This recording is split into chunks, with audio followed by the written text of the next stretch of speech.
kid, Mum would cut out these little cartoons in the newspaper and stick them on the fridge. And they were unlike any of the other cartoons in the newspaper they were in little boxes and they had some setup and a punchline that felt really predictable. But these little cartoons, sometimes they were wordless and they felt open-ended and you could feel almost like a breeze going through them. They'd left room for the imagination to run a little bit wild. And these cartoons were by Michael Leunig. He was a Melbourne cartoonist, Australian cartoonist. But for me as a kid, I didn't understand that a person made them. I thought, because I was like a 6 or 7, 8, I just thought that they were just created by magic. Like they were immaculately conceived. They just turned up, and there was always this little name sign down the bottom, Leunig, and then I was like, I don't know, what's with that? And for me, they made more sense than a lot of kids' books at the time. Like they tickled something inside me that made more sense than the books that were supposedly written for kids. And as kids, we're kind of part genius. So adults writing for kids, they have to kind of match kids' genius, and 90% of them can't, or more. But Michael Leunig was doing these cartoons for the local newspaper that's distributed everywhere. And they were for adults, but they were so good, they could tickle my 8-year-old self's heart, guts, everything. It was magic. It was like there was no other word for it. And then I found out he made books, and so I remember buying a book of his, and that felt so good to have all his drawings and words in one book. I actually remember when I got that first book of his, there was a picture of him on the back, and that didn't make sense. It was like, what? There's a human face attached that comes with these cartoons, that a human face made these things? That made no sense. So it started to demystify the magic a bit. It's the old separating the art from the artist. But yeah, I was like, I'll go with it. That's all right. And Mum would stick these on the fridge, and she'd go, "Now, Darby, what does this say to you?" I remember there was one with a man reading a book, sitting on a sawn-off log in some barren landscape, but instead of holding the book was on his head, and he was holding his head in his hands. It was a little bit of Marguerite, I guess, in it. A little bit of surrealism. I know that now. There was a kind of a touch of The Little Prince to it, and I only know that now. I know that he was inspired by Catcher in the Rye, that sort of angsty teenager who walked around going, "This is fake, that's phony, that's bullshit." And that's what he did, but he did it in a gentle way of prodding at the walls of reality, and you could feel it. He did it so well. But it was also a time back in the 80s and the 90s where there wasn't much going around. There's nothing. Like, you couldn't internet something, you couldn't Google it or find it on something interesting on the web or whatever. So he was the only thing going around. That was the only interesting outside world coming into my little world, and expanding it in a way that made sense to me, especially the wordless ones when I was really young. And then I finally got to understand his worded ones. Like, there's one about, does Santa believe in children? And there was kind of a little bit of Monty Python sometimes to his stuff. You could feel how I was obsessed by him until I was probably mid-20s.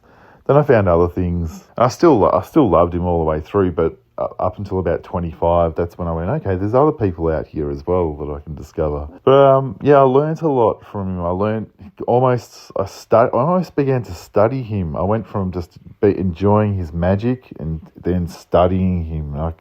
I could see how he would take some very common idea, twist it a little bit, and then take it to an extreme and then twist it again. And there was always almost 3 twists in it until things became ridiculous and made even more sense than the thing that existed in the first place. Is it Camus or Sartre? I can't remember. I don't know my philosophers well, but just deconstructing what we just take for granted and what the walls of reality are. And he did it so well, over and over again. And there was often just funny shit.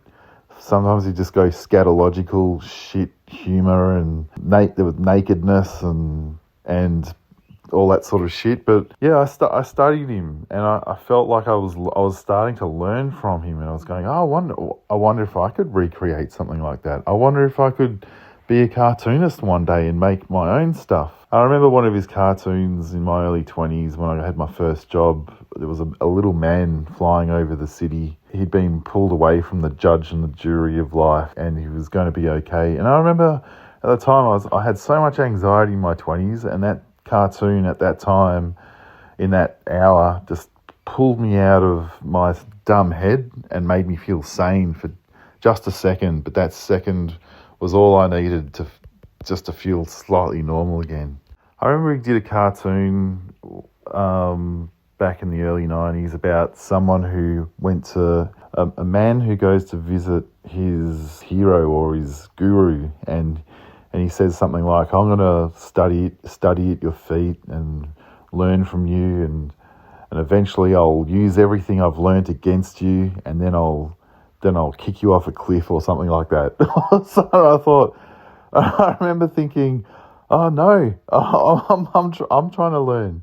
I don't want to kick him off a cliff, but I remember at the age of 19, 18 going, I'm learning, but I don't want to end up doing that shit. I can't remember, but there was also another one that I think for me is his most classic one. I think it was called The Journey, or How to Get There. It's actually called How to Get There. He wrote it in 1990 or 91 or some shit from the Travelling Leunig. From memory, it goes something like, how to get there, walk out the gate, then close the gate and keep going, and just sit down and have a rest every now and again, and then keep going, just keep walking out to the horizon, and that's how you get there.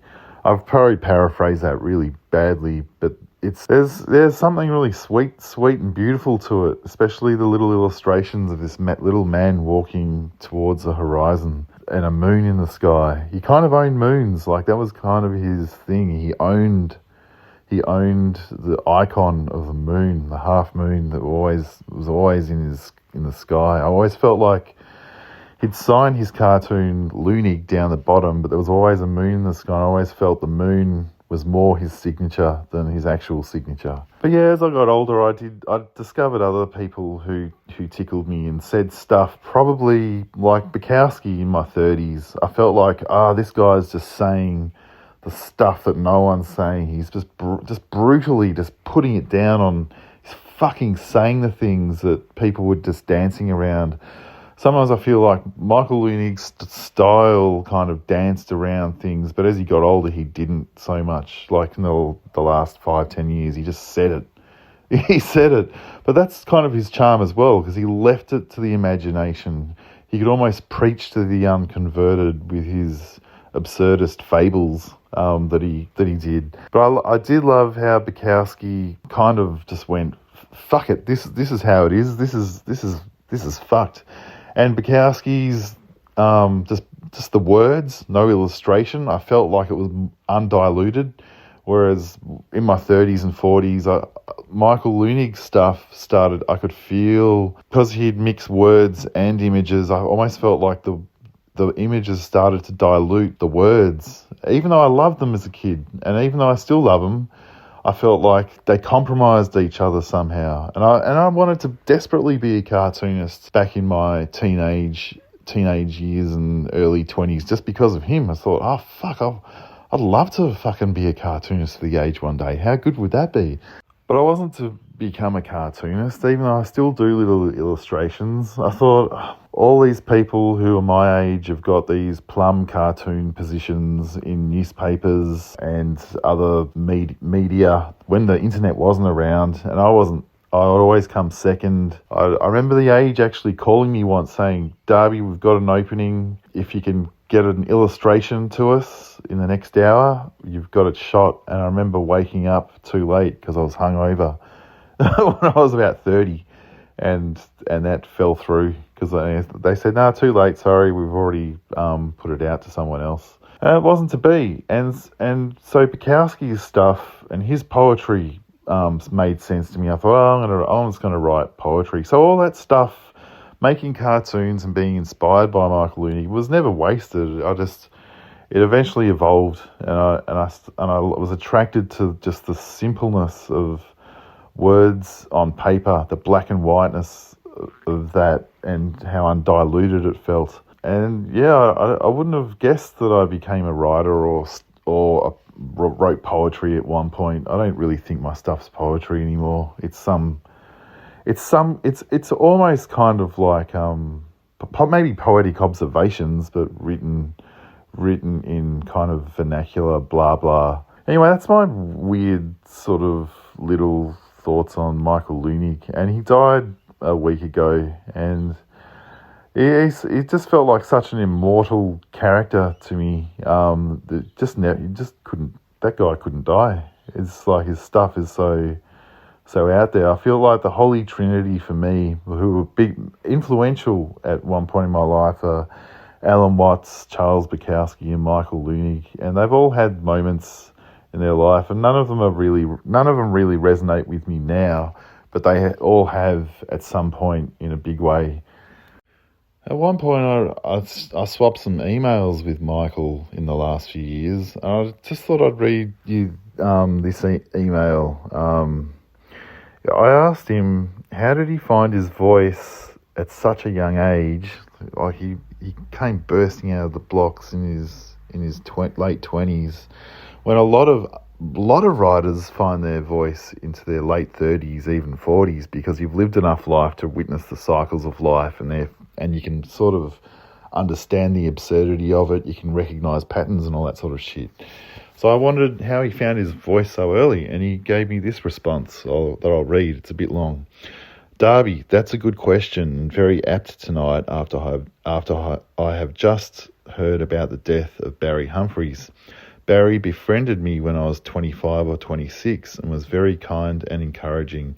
I was utterly amazed that he wanted to know about a fumbling nobody like me and spend time in my company. Anyway, the point is that the true voice is found when it is heard, listened to, encouraged and appreciated. This is a real blessing. A couple of newspaper editors also did this. Barry did something that my father was unable to do. I love my dad. He taught me much and he was a good man, but I think he was unable to see or understand me at some very deep and important level. And I think he would be the first to agree with me about this. So Barry filled in a few gaps, and I was fortunate indeed. But like you, I am an amalgam of my many influences. Paradoxically, I was a sociable, friendly person, but also very much a dreamer and happy outsider, like Holland Caulfield, Catcher in the Rye. My first teacher at school, when I was 5, told my mother, Michael is in a world of his own. So maybe we can be born a bit odd, and maybe our parents do not entirely beat this peculiarity out of us.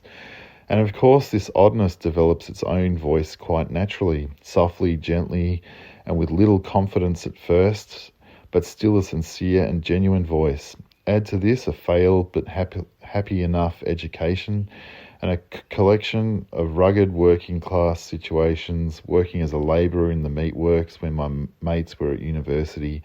I often had to kill cattle. The male rough and tumble of Footscray in the 50s and 60s, my serious brush with military conscription aged 19, the creative fertility of the 1960s, and an innocent devotion to a humble, heartfelt form of Christianity during my adolescence. So you see, there's all this business of finding your footing and making your own peculiar path, and the voice naturally and unconsciously emerges, even though we are not aware of its uniqueness.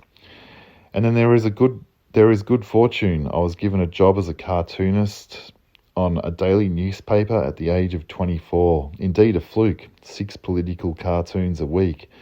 They miraculously trusted me, even though my only experience had been drawing for underground magazines as an amateur. It was a hard start and the pressure was on, but I was very keen, and all I had to offer was my own strange voice. I did not go to art school. This is there is no way you can be trained to be a cartoonist. It has to come from your hands and your own struggling, serious/humorous soul. So, Darby, just a few thoughts here, but not the complete picture. I don't know all the answers and have forgotten many of the details. Maybe your voice comes mainly from God. I hope you can see this word as a poetic word.